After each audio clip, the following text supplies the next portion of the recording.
कार्यक्रम में उपस्थित केंद्रीय शिक्षा मंत्री श्री धर्मेंद्र प्रधान जी, डॉक्टर जितेंद्र सिंह जी, श्री जयंत चौधरी जी, डॉक्टर सुकांता मजूमदार जी,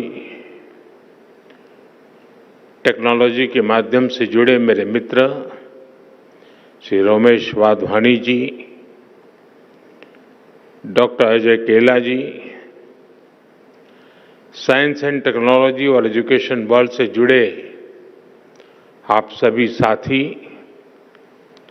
अन्य महानुभाव, देवी और सज्जनों, आज यहां सरकार, एकेडमिया, साइंस और रिसर्च से जुड़े भिन्न भिन्न क्षेत्र के लोग इतनी बड़ी संख्या में उपस्थित है। ये एकजुटता, ये कॉन्फ्लुएंस, इसी को युग्म कहते हैं।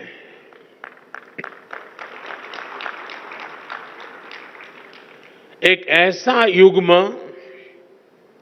जिसमें विकसित भारत के फ्यूचर टेक से जुड़े स्टेक होल्डर्स एक साथ जुड़े हैं, एक साथ जुटे हैं। मुझे विश्वास है भारत की इनोवेशन कैपेसिटी और डीप टेक में भारत की भूमिका को बढ़ाने के लिए हम जो प्रयास कर रहे हैं, उसे इस आयोजन से और बल मिलेगा। आज आईआईटी कानपुर और आईआईटी बॉम्बे में एआई,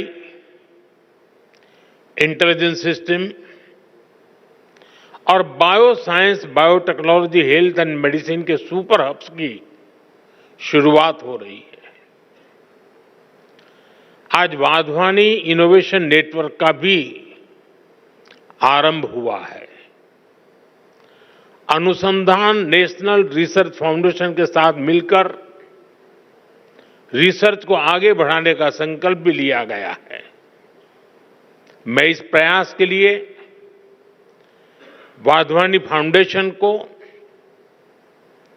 हमारी आईआईटीज को और दूसरे सभी स्टेक होल्डर्स को बहुत बहुत बधाई देता हूं।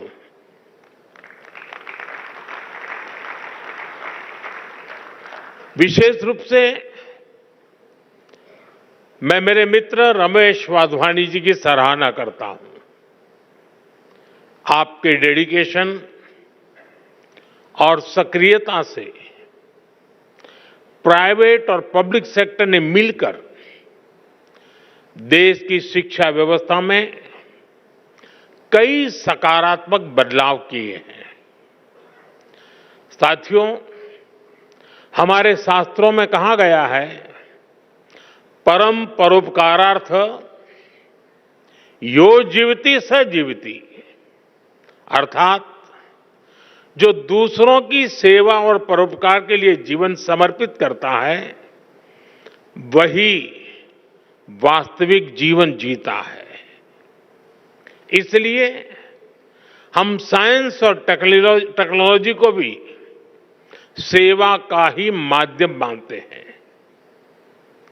जब मैं हमारे देश में वाधवानी फाउंडेशन जैसी संस्थाओं को देखता हूं, जब मैं रमेश जी और उनकी टीम के प्रयासों को देखता हूं, तो मुझे खुशी होती है, गर्व होता है कि हम भारत में साइंस और टेक्नोलॉजी को सही दिशा में आगे बढ़ा रहे हैं।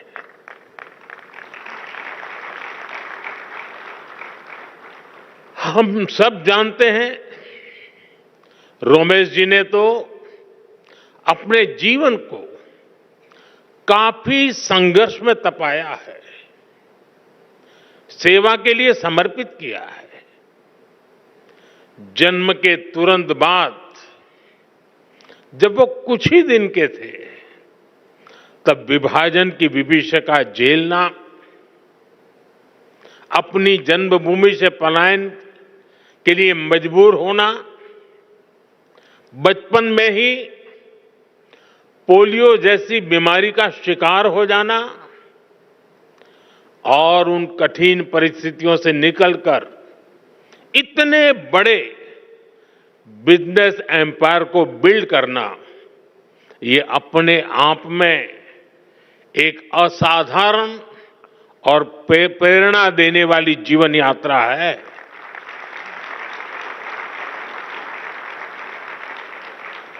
और अपनी इस सफलता को एजुकेशन और रिसर्च सेक्टर में भारत के लोगों के लिए समर्पित कर देना, भारत की युवा पीढ़ी के लिए समर्पित कर देना, भारत के उज्जवल भविष्य के लिए समर्पित कर देना, ये अपने आप में एक प्रेरक उदाहरण है। वाधवानी फाउंडेशन स्कूली शिक्षा, आंगनवाड़ी से जुड़ी टेक्नोलॉजी और एग्रीटेक में भी काफी काम कर रहा है। मैं इसके लिए और इसके पहले भी Wadhwani institute of artificial intelligence की स्थापना जैसे अवसर पर आप सबके बीच आया हूं। मुझे विश्वास है आने वाले समय में वाधवानी फाउंडेशन ऐसे ही अनेक माइलस्टोन्स गढ़ता रहेगा। मेरी शुभकामनाएं आपकी संस्था के साथ है, आपके इनिशिएटिव के साथ है। साथियों, किसी भी देश का भविष्य उसकी युवा पीढ़ी पर निर्भर होता है। इसलिए ये जरूरी है कि हम अपने युवाओं के भविष्य के लिए और उनको भारत के उज्जवल भविष्य के लिए तैयार करें। इसमें बड़ी भूमिका देश के एजुकेशन सिस्टम की भी होती है। इसलिए हम देश के एजुकेशन सिस्टम को 21वीं सदी की जरूरतों के मुताबिक आधुनिक बना रहे हैं। देश में नई नेशनल एजुकेशन पॉलिसी लाई गई है। इसे शिक्षा के ग्लोबल स्टैंडर्ड्स को ध्यान में रखकर तैयार किया गया है। नई एजुकेशन पॉलिसी आने के बाद हम भारतीय एजुकेशन सिस्टम में बड़ा बदलाव भी देख रहे हैं। National curriculum framework, learning teaching material और क्लास 1 से लेकर क्लास 7 तक नई टेक्स्ट बुक तैयार कर ली गई है। पीएम ई विद्या और दीक्षा प्लेटफॉर्म के तहत one nation one digital education infrastructure का निर्माण किया गया है। ये इंफ्रास्ट्रक्चर एआई बेस्ड है और स्केलेबल भी है। इसका इस्तेमाल देश की 30 से ज्यादा भाषाओं और 7 विदेशी भाषाओं में टेक्स्ट बुक्स तैयार करने के लिए हो रहा है। नेशनल क्रेडिट फ्रेमवर्क के जरिए स्टूडेंट्स के लिए अलग अलग विषयों को एक साथ पढ़ाना आसान हो गया है। यानी भारत के स्टूडेंट्स को अब आधुनिक शिक्षा मिलनी शुरू हुई है। उनकी कैरियर के लिए नए रास्ते बन रहे हैं। भारत ने जिन लक्ष्यों को तय किया है उसे निरंतर गति देने के लिए देश के रिसर्च इकोसिस्टम को मजबूती देना आवश्यक है। पिछले एक दशक में इस दिशा में तेजी से काम हुआ है, जरूरी संसाधनों को बढ़ाया गया है। 2013-14 में R&D पर ग्रॉस एक्सपेंडिचर केवल 60,000 करोड़ रुपए था। हमने इसे डबल से भी ज्यादा बढ़ाकर 1.25 लाख करोड़ रुपए से भी ऊपर कर दिया है। देश में कई state of the art research park भी स्थापित किए गए हैं। लगभग 6,000 उच्च शिक्षा संस्थानों में रिसर्च एंड डेवलपमेंट सेल्स की स्थापना की गई है। हमारे प्रयासों से देश में इनोवेशन कल्चर तेजी से विकसित हो रहा है। 2014 में भारत के 40,000 के आसपास पेटेंट फाइल हुए थे। अब ये संख्या बढ़कर 80,000 से ज्यादा हो गई है। इससे ये भी पता चलता है कि देश के युवा को हमारे इंटेलेक्चुअल प्रॉपर्टी इकोसिस्टम से कितना सपोर्ट मिल रहा है।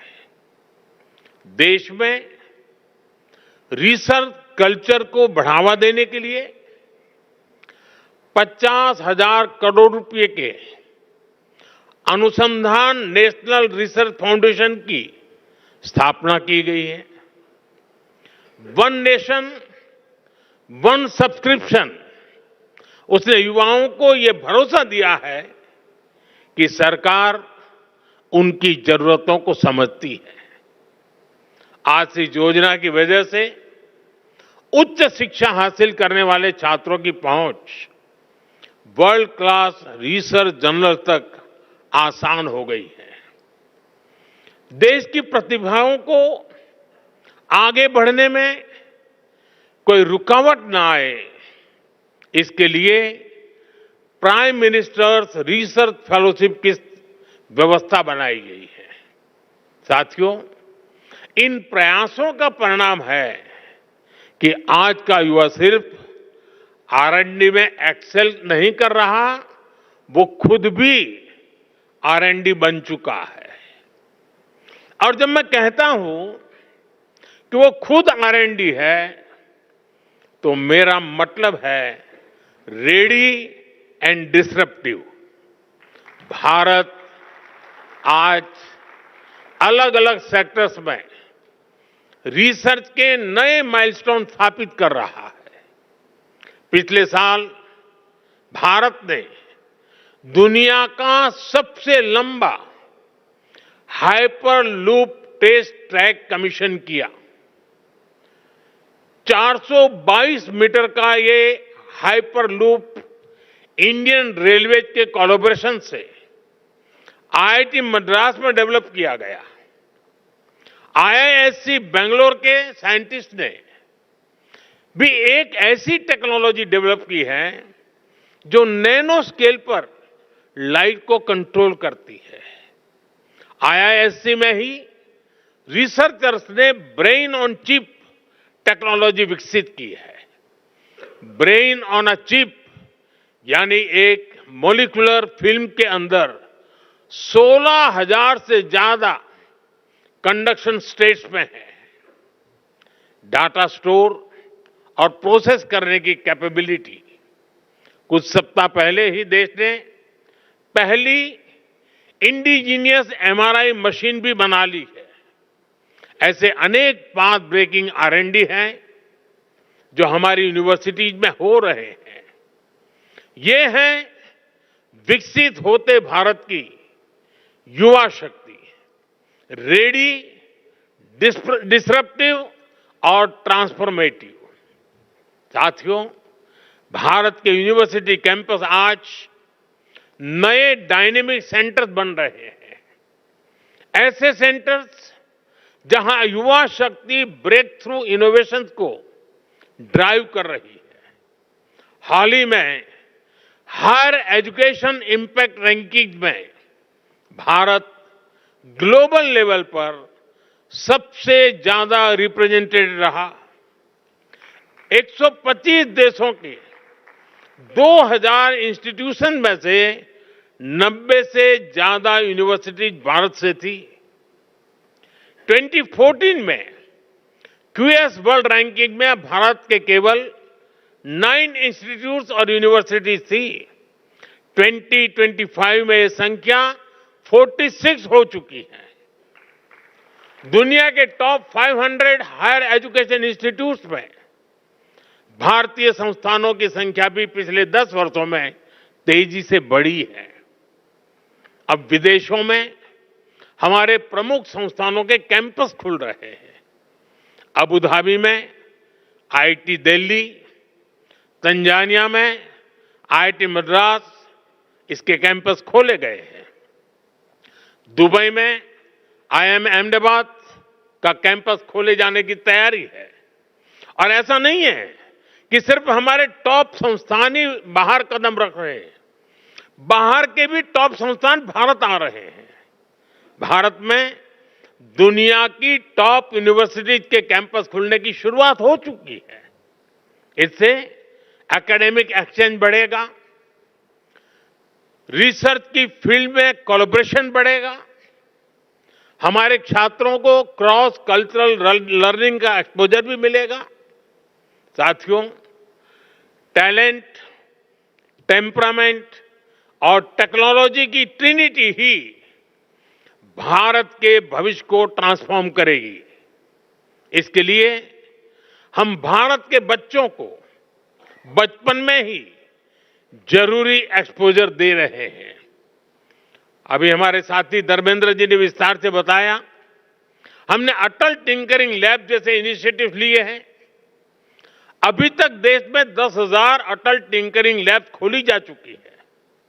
इस बजट में सरकार ने 50,000 और अटल टिंकरिंग लैब खोलने की घोषणा की है।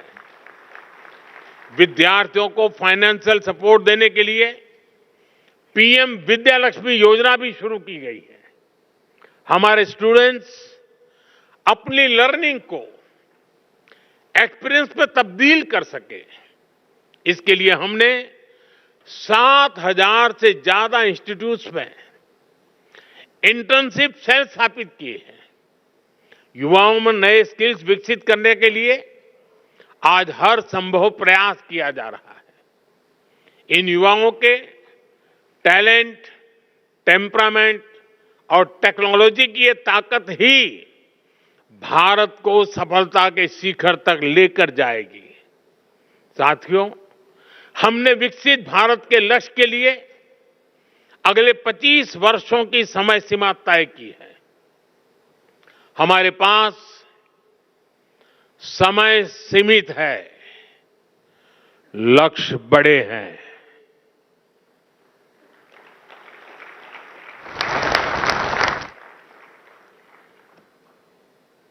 ये मैं वर्तमान स्थिति के लिए नहीं कह रहा हूं।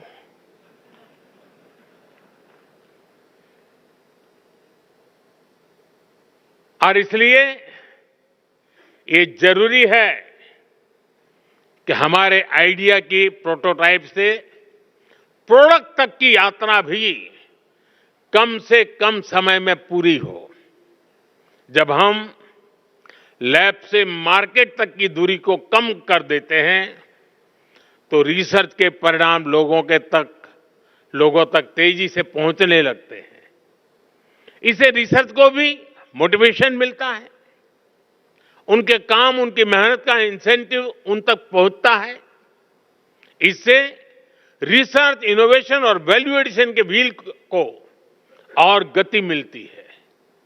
इसके लिए जरूरी है कि हमारा पूरा रिसर्च इकोसिस्टम एकेडमिक इंस्टीट्यूशन से लेकर इन्वेस्टर्स और इंडस्ट्री तक हर कोई रिसर्च के साथ खड़ा हो, उन्हें गाइड करे। इंडस्ट्री लीडर्स इस दिशा में एक कदम और आगे ला सकते हैं और वो हमारे युवाओं का मार्गदर्शन कर सकते हैं। फंड की व्यवस्था कर सकते हैं और साथ मिलकर नए सॉल्यूशन डेवलप कर सकते हैं।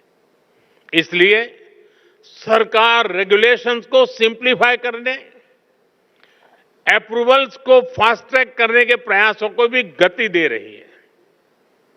साथियों, हमें AI, quantum computing, advance analytics, space tech, health take, synthetic biology को लगातार प्रमोट करना होगा। आज हम देख रहे हैं भारत एआई डेवलपमेंट और एडॉप्शन में आगे रहने वाले देशों में शामिल है। इसके विस्तार के लिए सरकार ने इंडिया एआई मिशन को लॉन्च किया है। इससे world class infrastructure, high quality data sets और रिसर्च फैसिलिटी तैयार किए जाएंगे। भारत में एआई सेंटर्स ही एक्सेलेंस की संख्या भी बढ़ाई जा रही है। देश के जाने माने संस्थानों, उद्योगों और स्टार्टअप के द्वारा इन सेंटर्स ऑफ एक्सेलेंस को गति मिल रही है। हम मेक एआई इन इंडिया इसके विजन पर काम कर रहे हैं और हमारा उद्देश्य है make AI work for India. इस बार के बजट में हमने आईआईटी में सीटों की संख्या और कैपेसिटी बढ़ाने का निर्णय लिया है। देश में मेडिटेक यानी मेडिकल प्लस टेक्नोलॉजी के कई कोर्सेज आईआईटी और एम्स के सहयोग से शुरू किए गए हैं। हमें इस जर्नी को समय से पूरा करना है। हमें हर फ्यूचर टेक्नोलॉजी में भारत को बेस्ट इन वर्ल्ड की लिस्ट में शामिल करना है। युग्म के जरिए हम इन प्रयासों को नई ऊर्जा दे सकते हैं। शिक्षा मंत्रालय और वाधवानी फाउंडेशन की साझा पहल से हम देश का इनोवेशन लैंडस्केप बदल सकते हैं। आज के इस आयोजन से इसमें बहुत ज्यादा मदद मिलेगी। मैं एक बार फिर युग्म पहल के लिए वाधवानी फाउंडेशन का आभार व्यक्त करता हूं। मेरे मित्र रमेश जी को अनेक अनेक शुभकामनाएं देता हूं।